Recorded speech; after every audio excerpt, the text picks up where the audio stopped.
Amis pilotes, automatique ou pas, que vous veniez de tous horizons, artificiels ou non, je vous dis en toute simplicité, bonjour. Je me présente, je suis Extreme Aviator 777. Je suis désolé, je n'ai pas pu trouver de pseudo plus pompeux et je m'en excuse auprès de vous. Néanmoins, même si ça ne se voit pas, j'ai le grand plaisir de vous accueillir sur ma chaîne YouTube.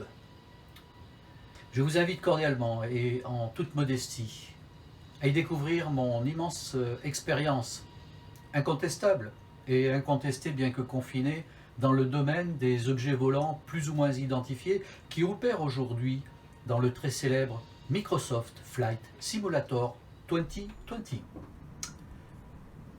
Je ne vous ferai pas l'affront d'énumérer mes nombreux diplômes et accréditations, ni mes qualifications d'aviateur de l'extrême, car j'ai horreur de me mettre en avant. Mes très nombreuses et prolixes contributions vidéo en couleur suffiront à dévoiler l'étendue de mes connaissances et parleront d'elles-mêmes, car elles sont sonorisées en Dolby 5.1, 0.6, 0.4.8.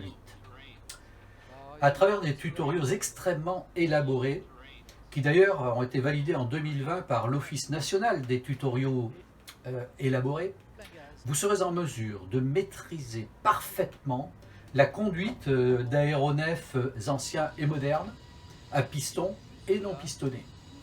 Je vous apprendrai à paramétrer leurs systèmes informatiques connus ou à venir, à tâter de leurs écrans tactiles, à tourner des boutons gradués dans le sens de leur rotation, et j'en passe. Tout cela pour vous permettre d'envisager un vol serein et incroyablement ennuyeux. Vous serez bluffé en découvrant comment les dégâts collatéraux qui découleront de votre éventuelle incompétence dans le domaine aéronautique peuvent vraiment être très hilarants.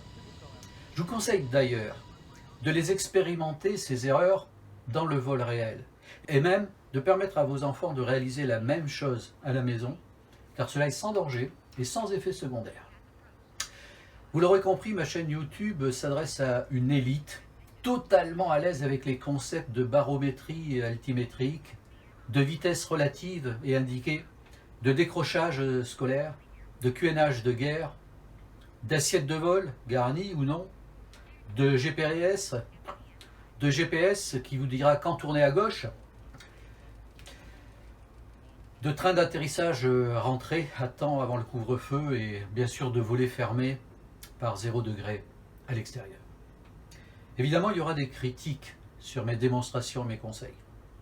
Certains diront que je suis un imposteur qui n'y connaît rien. C'est absolument faux. Je suis un imposteur qui s'y connaît vraiment.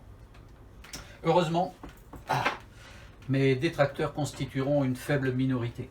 Aux autres, qui reconnaîtront la pertinence de mes recherches et la profondeur de mon premier degré, oui, à ces millions de followers-là, je dis d'avance un grand merci. Et je les invite d'ores et déjà à se faire soigner, comme je le fais moi-même. D'ailleurs, c'est bientôt l'heure de prendre mes médicaments. Alors, bon visionnage, et surtout retenez ce conseil d'un vieux de la vieille. Voler, oui, mais à une altitude raisonnable. Comme l'écrivait si bien Syntex dans son fameux recueil « Vol de nuit sans lune », je cite, « Évitez le littoral méditerranéen, surtout en période de guerre. Que la force du vent relatif soit avec vous. Bye. »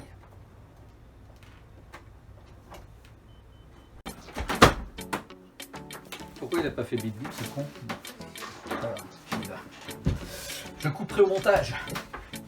Amis pilotes, je couperai au montage. Je me présente. Je suis Extreme Aviator 777. Je suis désolé, mais je n'ai pas trouvé de pseudo plus pompé et plus pompon dans le domaine des objets volants plus ou moins identifiés qui opèrent aujourd'hui dans le très célèbre Microsoft Flight Simulator 2020. J'en commence. Je ne vous ferai pas l'affront d'énumérer mes nombreux diplômes et accréditations, ni mes qualifications d'aviateur. Je ne vous ferai pas l'affront. Tout cela pour vous permettre d'envisager un vol serein et incroyablement ennuyeux. Je vous conseille d'ailleurs de les expérimenter, ces erreurs, dans le vol réel, et même de permettre à vos enfants de réaliser la même chose à la maison. Et même de permettre à vos enfants de réaliser la même chose à la maison, et même de permettre à vos enfants de réaliser la même chose à la maison